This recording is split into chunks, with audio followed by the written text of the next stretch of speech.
This is Entrepreneurial Radio, maximizing your personal and business results by leading with your heart. With your host, Terri Levine. Listen every week as Terri tackles the topics that will help you become a successful heart-centered entrepreneur.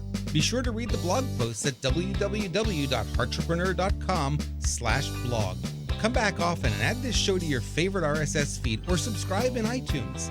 You can also follow Terri on Twitter at MentorTerri and on Facebook.com/heartrepreneur Terri Levine. And now here's Terri. Good morning and welcome to Entrepreneurial Radio and TV show with Terri Levine. I'm your co-host, Val McGallant, and I'm super excited to be here today. You can connect with Terri, me, and other like-minded, heart-based business owners in the Entrepreneurs with Terri Levine Facebook group, so go check it out. We'd love for you to like our show, subscribe, and we always love those 5-star reviews. We intend that this information is of value to you. Today's quote: I see retirement as just another of these reinventions, another chance to do new things and be a new version of myself. Walt Mossberg. Today's show topic: the changing dynamics related to retirement. Our special guest this week is Gregg Lunceford. Gregg is a 25-plus year veteran in the financial service industry. He works as a wealth advisor to individuals, professionals, and organizations. He is also a researcher and studies retirement transformations from a financial and social emotional viewpoint. Gregg recently authored the book Exit from Work, which is about the changing dynamics in retirement in the 21st century. Given our increased longevity, individuals are now retiring when they are middle-aged instead of entering old age. 60 is the new 40. This is occurring as we have fewer guarantees such as pensions and healthcare. In addition, we may lack the social structure to thrive. Exit from Work discusses how to build skills and resources to make your midlife transition the best stage of your life. Welcome to the show, Gregg. Thank you for having me. Good morning.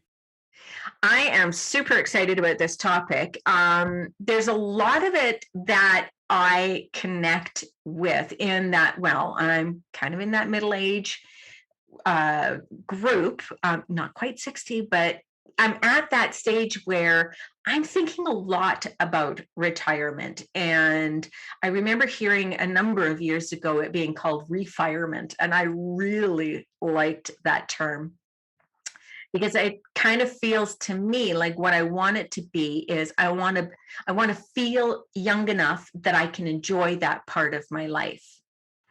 And so what has been your perspective and what has inspired you to write this book? Well, my perspective, and I have a journey that I was on personally, and I'll tell you a little bit about my story. So, as you mentioned, I've been in financial services for a little over 25 years. But when the real estate bust occurred and we went into the Great Recession in 2008, I started noticing that people were coming into my practice, and I worked for a large institution at the time, and they were coming into the institution and they wanted to talk about retirement. What was going on was, because of the economic condition that we were in at the time, a lot of people were being offered incentives to leave the workforce early. And so in my industry, what we have been conditioned to believe for a long period of time is that work and retirement is an economic choice. That if you can afford not to work, most people would opt out. And what was happening in this period where people were getting these wonderful packages to opt out, especially in a period when there was so much economic uncertainty, I wasn't seeing this joy and this thrill on people's faces, this excitement. And what was happening was we were going through these meetings, we were going through the numbers, we'd have a second meeting, then they request a third meeting. And what we're finding out is you can hit the number. And they were still stalling this process. And I recognized that my sales cycle was extremely long. And so then you would do what was not uncommon in the industry. Maybe you discount your price or offer an incentive thinking they would make the leap, and it wouldn't happen. And so I went to the company and I said, there's something wrong with are the target market that we're going after. There's something they're experiencing that is counter to what we believe is the right thing. And I wasn't getting much traction. And I said, I don't understand this. And I keep, and so finally, an executive said to me, it's like, look, this sounds like something that is personal, and it's not like you can develop a product that goes with it. So the industry probably won't respond. And so I said, I have to figure this out because I really want to understand how to best understand the clients that I serve and be in a position where I can identify with them. So I independently, on most of my own dime, went back to school to study retirement transition and earned my Ph.D. And in addition to what I knew from the financial side of it, from being a CFP, what I was trying to figure out is not only the financial steps that a person goes through, because that's a lot of financial readiness, but really what should retirement planning be? I mean, there's a social emotional aspect to this. And people were having a hard time disconnecting, even though they had the economic option to easily leave. And so how this all came about is me just sitting down, conducting studies for a number of years, completing a PhD at Case Western Reserve in Cleveland, Ohio, to figure out holistically what happens as we transition in this period. That makes a lot of sense because it's the whole person is retiring, That's not correct. just their pocketbook. That's exactly right. And what I was surprised to find out is this is a very difficult decision and a very difficult transition. We're so used to watching TV shows where someone has this great party and they're like, I'm out of here. And we're thinking that it's this exciting time, and there are elements of excitement there. But what we don't realize is for a lot of people, they struggle with it. Think about it. You spend more time in your day at work than you spend anywhere else, right? Regardless of if you think your work colleagues are the best people in the world, they're bright and smart, or they're not bright and smart and they're the worst people in the world, right? They give you some form of socialization. The ones you like become your friends. The ones you dislike give you something to talk about with your friends in the lunchroom, right? So there is some value exchange. So that's now when you make this transition maybe missing. Also, there is a value that comes from work, right? One, it allows us to structure time. It gives us something to do every day and a purpose to go to. And not only that, even if you complain about your work, it gives you a list of things to accomplish during the day. And when you accomplish things, especially when you receive recognition and praise for those accomplishments, that makes us feel more fulfilled as individuals, right? So there is some value to our well-being from being able to, in terms of our well-being and from being able to accomplish certain things. So there is a value in work. And most importantly, when we become known for something or known as a part of something, as such as you work for XYZ company, or you're known as something such as you're the professional, you're the manager, you're the teacher, or you're the go-to person in your organization, even if you may not have the largest role in the organization, everybody knows you, right? Everybody knows that person in the mailroom that knows where to get things done, right? Because they know everybody. They've been on every floor in the building. You're known for that thing. Well, that becomes who you are, part of who you are, and part of your identity. So imagine having your identity stripped away from you after you've invested 34 years building it. Before, when we had shorter longevity, it was easier to do. But now when you're leaving, when you're middle-aged, how do you replace that? So it is a very difficult transition. Well, and I think that's where, like, I agree with you. I think we define ourselves by our roles. And many of us are young enough that it's like, okay, what's next? And I think it's really important to be able to pay attention to that. I think too that that's where entrepreneurship can be a really fun opportunity for somebody to take what they've learned, what they've done over the years, and turn it into something where they're still active and they get an opportunity, and this is just my opinion, they get an opportunity to define themselves. I agree with you. I think entrepreneurship will be the avenue that many people take at this next stage in life. But even if entrepreneurship is not right for you, I think one of the things you have to understand and learn how to do to be really to really thrive at the next stage is to develop that entrepreneur skill set. So even if you don't desire to go out and convert a hobby to a business, which many people will do to be able to have those feelings of accomplishment and be able to structure time, you have to think as if you were starting your own business and the product or service is you, right? And so the thing, Mm, how do I redefine me so that I feel fulfilled? So one of the things that we have to realize is that retirement has changed in the 21st century for no other reason than we live longer. Okay, mhm. so we look at it as we've been conditioned that somehow, some way at 60 you're supposed to exit out. Why is that? So first thing we have to do is question that why. Why is that? And that's because we were told that. It's not necessarily that you have to, is we were led to believe that. Well, when retirement systems were first formed, we set target retirement dates in terms of benefits and things like that at age 65. At least we did in the States. I know you're in Canada, and you're in Canada, and things are a little bit different. But globally, similar things have happened, even though policies are different in different countries. And so what has happened is we've been conditioned that we have to do something and we don't question, why am I doing it? And it's because the people before us did it. Well, why did they do it? Well, they had shorter life expectancy. So, and then they also came up and they had careers in different types of industries. It was more of a manufacturing period when all of this started. And so by the time you were swinging that hammer, hitting that railroad track, by the time you were 40, your back was tired. And so the word retirement is root word, is base word, is tired. You were physically exhausted. By the time you got 60, you had arthritis in your head. You were ready to let go of that thing that now caused this ailment. In addition to that, life expectancy was shorter. So what you developed, what was called was this bucket list.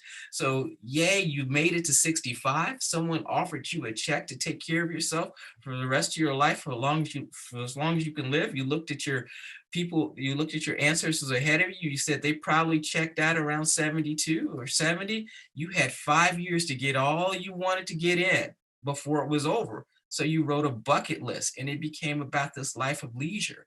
Now, if I gave you a list of things to do, leisurely things to do from age 60 to 90, which is more realistic now, that's a lot of rounds of golf. That's a lot of time sitting in a rocking chair.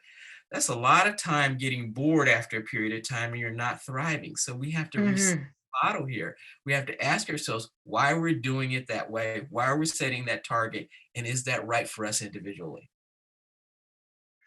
Again, that makes a lot of sense. Like I know I have a lot of admin background, and I was working for an energy company a number of years ago, and I was staying in a role where I was so unhappy because of the idea of the pension and the That's retirement. Not getting any younger. I, to be quite frank, I didn't have anything except for that pension because of some of the choices I'd made throughout my life. And so that was super appealing. I know there's the term out there, golden handcuffs, and those were golden handcuffs. They had me and they had me in tight. So I was tolerating being treated in ways that I should not have tolerated simply because of the idea of retirement. Fortunately, the choice was made for me, and I ended up going out in one of those layoff periods, and I didn't have enough there that I could take the early retirement. But at the end of the day, it really did me a favor in um, giving me back choice and control over my life, or at least causing me to take that back. And so your book is called Exit from Work. So what is your main focus? What do you want someone to get when they complete reading your book? Well, what first thing I want people to understand is that retirement has changed, and you mentioned a number of those retirement changes. First of all, there used to be this exchange of value, this implied contract between the employer and the employee, that if you come into my organization and you are competent and you fulfill the responsibilities of your role, that you will have these opportunities to put those handcuffs on there. For one, you will have a job for your lifetime. We know that's not true anymore. You will have a great pension. We know that that's not true anymore. You will have your benefits taken care of for you. And we know that's not true in every case anymore. So there was this implied contract that if you come into the organization, if you're loyal to the organization, the organization will be loyal to you. And therefore, it made it very difficult for people to ever leave an organization. Hmm. And so once that contract was broken, which it has been just shattered in recent decades, right? At any point in time, many of us can walk into an organization and be told that the organization is going in a different direction that can trigger our downsizing or having to go into another role strategically or anything like that. Once that implied contract was broken, we never learned how to reset as employees. The employer learned how to reset the company, but this is where I say you got to have that entrepreneurial skill set. We Hmm. kept thinking in terms, and I mean this broadly, it didn't occur for everyone. And there's some places and key points in history where I can show you that there were differences that counted. But for the most part, we continue to think this was something that we had to go along with. And in the literature, there is something that is referred to as the protean career.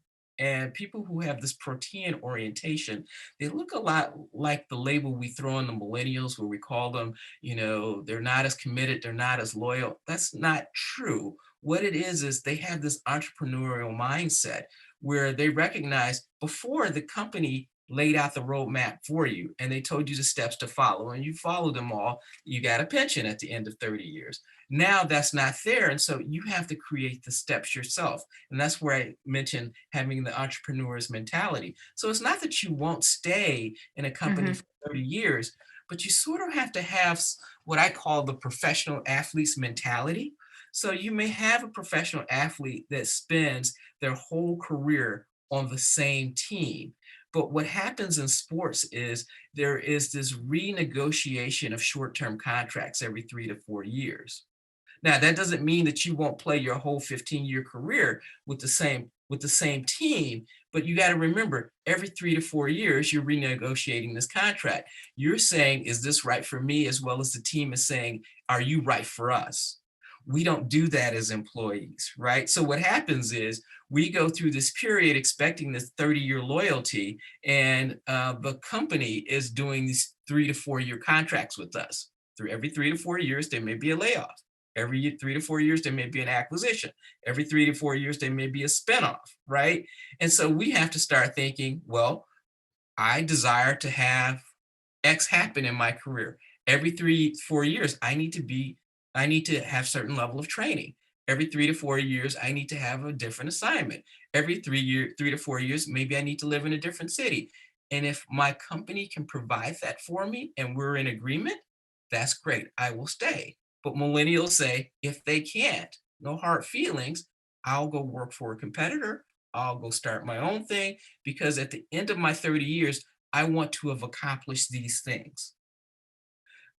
So, what I'm saying is, we have to think a little bit differently throughout our careers, and developing that protein skill set sets you up so when you become the retiree, when you get to that point, the transition isn't that hard because you have developed the skill set that you didn't have to have once upon a time because the employer just gave you this roadmap to follow and put those handcuffs on you so tight.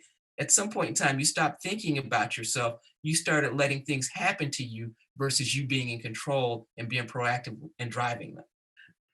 I really enjoyed the direction that you went with that. And actually, before I ask you my next couple of questions, I want to make sure that our listeners have an opportunity to connect with you. What is the best way for our listeners to connect with you? To directly connect with me, just send me an email. My email address is author Gregg Lunceford, Gregg Lunceford @gmail.com. So you could directly connect with me. If you are interested in a copy of Exit from Work, it's available on Amazon, as well as you can find me, Gregg Lunceford, on LinkedIn at any point in time. Hey there, it's Terri Levine. I just wanted to pop in for just a moment as you're listening here to Heart-repreneur Radio and watching Heart-repreneur TV. We have so many new and exciting things going on. So you can watch a free masterclass. Highly recommend to get a conveyor belt of qualified prospects. That's at TL, like Terri Levine, tlwebinar.com. Head over there, enjoy it, keep listening and sharing the show. So there was a few juicy things in there that I really appreciated. One of them was that it's interesting that we get all bent out of shape about the way millennials are conducting their careers, but at the same time, they've actually naturally adapted to the way the world is. And whereas we're still trying to do things the old way in a new world.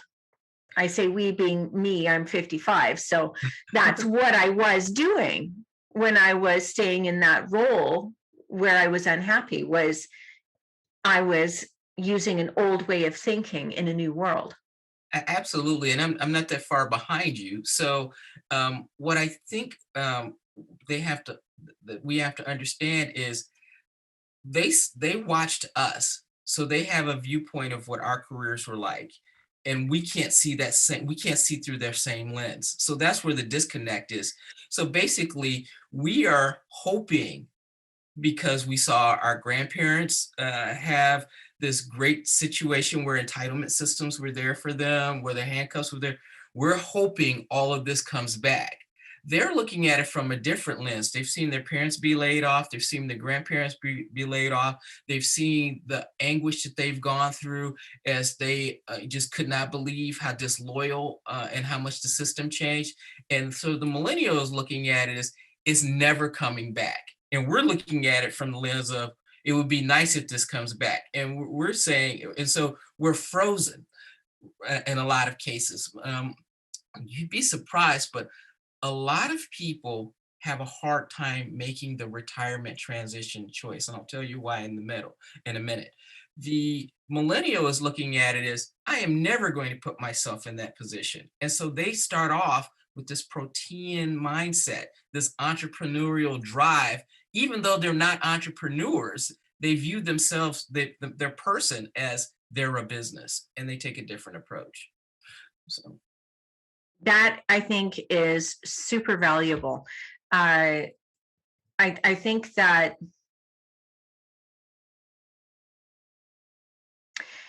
I think we have a lot to learn from these young people. I think it's a real good opportunity to be able to see our world through their eyes and notice a few things that we just don't notice because we're just up too close to it. And so, as I mentioned earlier, I was trying to figure out why my clients or few potential clients that were coming through the door that had these great exit packages. In many cases, they would be fine financially for the rest of their lives. And if they set it up right, not only would they be fine, their children would be fine. I mean, they were in a great position, but why were they still stuck? And one of the findings as I started to conduct studies that started to come out was, and it was really interesting to me, for a lot of people that are baby boomers, the retirement transition is actually the first major independent career transition that they make.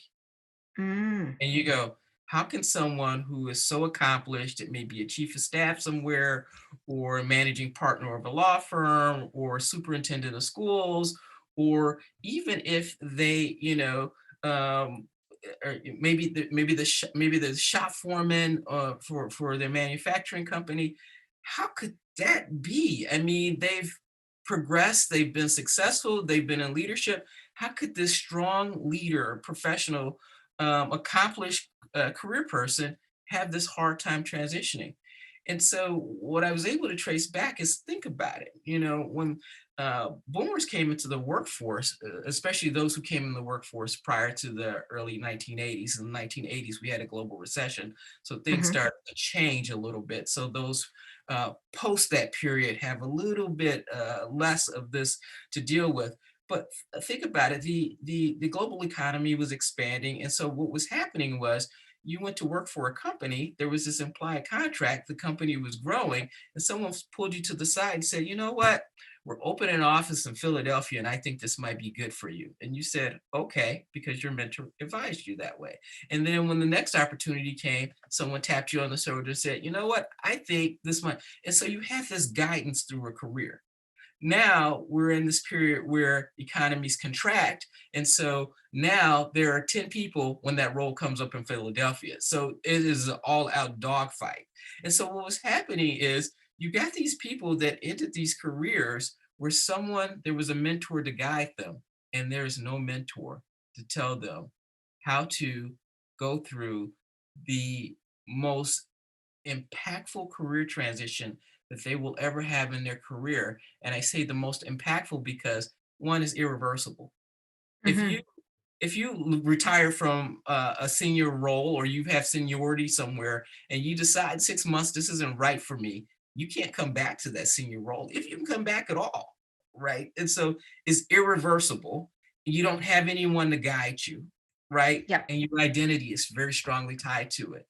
This is a tough decision, no matter how much money you have in your pocket. Well, and I think too, you said something earlier about how the millennials were seeing the world and seeing the workforce through what they saw occur with their Right, elders. right, And I think the same thing for people my age and a little bit older is, we're looking at retirement through the eyes through what we saw happen with our elders. And so a lot of them, it's like, well, you retire, you're dead 5 years later. right. That's exactly right. So we're looking at it.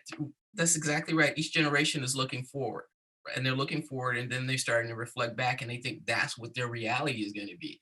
Or from a financial standpoint, your reality won't be that. So now I'm Mm. depressed because my grandfather had a pension, and so therefore didn't have to save as much.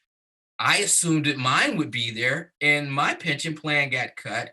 What do I do? And so there also comes this anxiety, this financial anxiety, and this depression, because you feel as though you failed somewhere. And the reality is, you didn't. The people before you were actually living in this bubble that was just not reality when you look at how retirement occurred, starting from the farm age. But back in the day, the first pension systems that were formed were informal. It was basically, you had a farmer who had a farm, he had his children. When he got to the point where he had ailments, he went to his sons. Unfortunately, women didn't have rights as they appropriately should have at that point in time. So land was transferred to the male, and he said to his son, you know, I'll deed you my land if you allow me to stay. Mhm. And and so that was the first pension system. It was an exchange of the dad's land for the right to be taken care of. However, what most people don't realize is, that doesn't mean the person checked out and sat in a rocking chair. Wisdom was very valued in the workforce then. So maybe dad didn't go out and farm, in terms of pulling up crops, but he was very helpful in terms of negotiating wages when they went to market to sell the harvest. Maybe he was very good at getting the eggs every morning, instead of picking the hay, or getting the hay up. So the father always had responsibilities. They continued to work. What happened was, they redefined work for the terms that were appropriate for them. And this is where I Right. say, we have to have the entrepreneurial mindset. When I interview people and when I did research, and I continue to do research, what I find is, it's not that people really want to exit the workforce. They want to exit work as they know it. They don't want to work 40 or plus hours a week. They want to do the parts of the jobs that are enjoyable. The problem is, when you have this structured environment you worked in, you're told all or nothing. And so where I find people are very successful and happy is they go back and maybe they negotiate with their company and they say, you know what, I like these aspects of my role, but I don't like these aspects of the role. Maybe we could arrange something so I can become a contractor and come in 3 days a week, because I have a lot of institutional knowledge. I have a lot of people that I know out in the industry that are still helpful for you, and I can serve as a great mentor and train my successor. That has a lot of value, okay, to institutions. The problem is an institution is not going to approach the employee with this proposition because it could be viewed as you're trying to push them out for age discrimination. And the employee doesn't often have the confidence to approach the employer, because they say the next time things come around where it gets tight around here and we have to have layoffs, they're going to lay me off first because they're going to view me as disloyal. And so what you have is this disconnect in terms of communication that needs to occur to get the best results for both parties. Where I find people are often successful is if you have the courage, and this is interesting because it's going to differ, because no two employers, no two people, and no two environments are the same. But those who have found the courage to come out and say, let me propose something to you, employer, and this is going to be good for you, and this is why. It's also going to be beneficial to me. Those that can negotiate that and make it happen are the ones that really have the most success and opportunity, in my view. And then you do that for as long as it works. So you're gradually transitioning away to that next thing. Maybe we start with 3 days a week. Maybe it goes to 2 days a week. Hey, maybe it's 5 days a week and I stay forever. But there are a lot of places out there that are looking. Even if you can't find your employer, there are a lot of entrepreneurs out there that just need somebody. Hey, I can only afford somebody for 10 hours a week. I need a special assistant for 10 hours a week, and you're perfect for them. You have to have that entrepreneurial mindset to go out and find out where the space is and where those opportunities lie. Brilliant. I love that. So again, we're at the end of our time. I want to make sure that our listeners have an opportunity to connect with you. And what I'd love for you to do is give them one last little bite of advice for how to transition into that entrepreneurial mindset. So what I would say is that retirement is no longer an event. It is an experience. And to transition, you have to think holistically. It is no longer just a financial aspect. In addition to the finance, ask yourself, what will make you thrive? What will give you psychological success? What will give you happiness? What will replace your socialization? Develop a full plan like that, because you are responsible for you. And whether you transition a hobby into your next business, or you just figure out how to restructure your day on your terms, you have to think like the entrepreneur. Perfect. And they can find your book, which is Exit from Work on Amazon. Perfect. Thank you. Perfect. And they can also connect with you on LinkedIn. Is that correct? That's right. Author, AUTHOR, Gregg, GREGG, Lunceford, LUNCEFORD @gmail.com. Perfect. Awesome. Thank you so much for your time, Gregg. I loved this conversation, and I love your holistic approach to retirement and inspiring the entrepreneurial mindset, whether one chooses to become an entrepreneur or not. Thank you so much for the opportunity to appear today.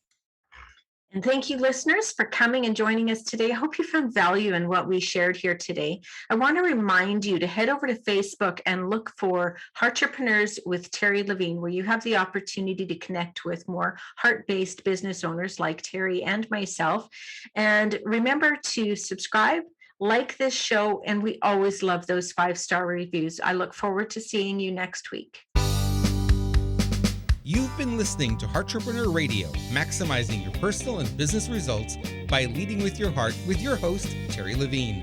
This show is produced every week for your enjoyment and education. To make sure you never miss a single show, add us to your favorite RSS feed or subscribe in iTunes.